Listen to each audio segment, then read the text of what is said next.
Hello, and welcome to another edition of the Empathy Files. My name is Ben Wilkoff, and today I'm going to be looking at The Hate You Give by Angie Thomas and thinking through some empathy work using the characters and the plot and the storyline from that book. In the book, if you haven't read it, lots of people are definitely reading it and using it as a touchstone text for a modern context. But if you haven't read it, there is a character, Starr, who travels through a number of different spaces in her life, one of which is a majority white school, and another of which is her majority black neighborhood. And she does a huge amount of code switching and code meshing to be able to speak to those different audiences.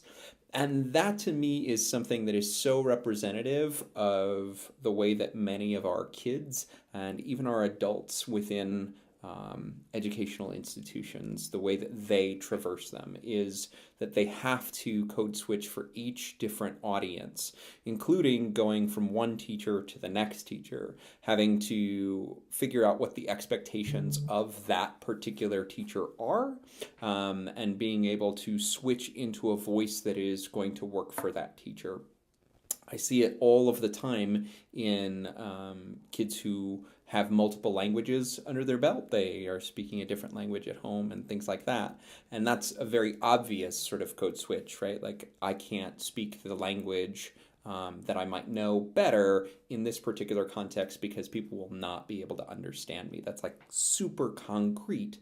Where it gets a little bit less concrete is where I see kids who are gay or trans, and they are having to do some code switching where the expectation is of a straight, cisgendered individual, that they have to sort of create another version of themselves in order to be able to speak to the adults in the building or to speak to their peers. And they have to present only that version of themselves. And so while I know that this is a common part of the human experience where we think about the audiences that we are speaking to, it seems as though, and Starr in the book really grapples with this, that she has to literally tear herself apart and be those different people, and she can't let one seep into the other. There are sections of the book where Starr is really thinking about the language she uses, and she can't bring the language of the ghetto, as she says it in part of the book, into this majority white school. She can't bring the intent or the way in which she might be angry about actions that are being taken in the school when the majority of her white classmates walk out to protest a friend of hers being shot by a police officer. When they walk out in order to get out of class, she has to be able to speak to that with authenticity, and the fact that the kids in her school are not showing the respect that that the event requires, but she cannot say it in a way that shows herself to be other, right? And it makes for the code switching to be painful.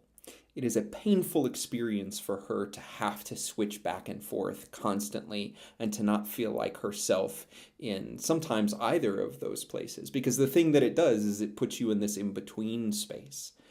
And I just keep on thinking about all of the kids who are in that in-between space where they feel like they're not in either of those camps. My wife, who is half black, she talks about how she, on the forms, when she was filling out assessment forms growing up, she never knew what to put for the little bubbles when you fill in. If I choose, I'm white, am I disregarding my father who is black? If I choose that I am black, am I disregarding my mother who is white. Like those moments of dissonance within the self are things that I think, for the most part, we have tried to support people in being able to come to terms with and not have to be in two different places or multiple different places and having to realize that that you can be a whole person, that you can have those multiple identities and you can synthesize them into a single space. And so, in thinking through what both Starr felt and what all of the students and the adults in the building feel when they are faced with choosing how they speak for a given audience, we are saying to them that it is not appropriate sometimes to speak with the voice that you want. It is only appropriate in this space or outside of the school. And I think that's going to be one of the biggest mistakes that we try and fix in our future, is being able to let people speak with authenticity, speak from the voice that they know is theirs in whatever context they have already, in whatever space, in the classroom space, in the hallways, like that they have to be able to represent themselves fully. And that's something that I think we absolutely can be working toward. And there's a lot of ways of doing that are presented both in this book, right, where you just have to show up and advocate for who you are, but you also have to be someone who creates the structures to allow others to show up authentically and to be their whole selves. So that's my little bit of empathy for today, using The Hate You Give. It is a much more important and broad conversation than what I have represented here, but in reading it, that was something that resonated so deeply with me and the work that we're trying to do in creating the next generation of spaces and of learning opportunities for kids and adults.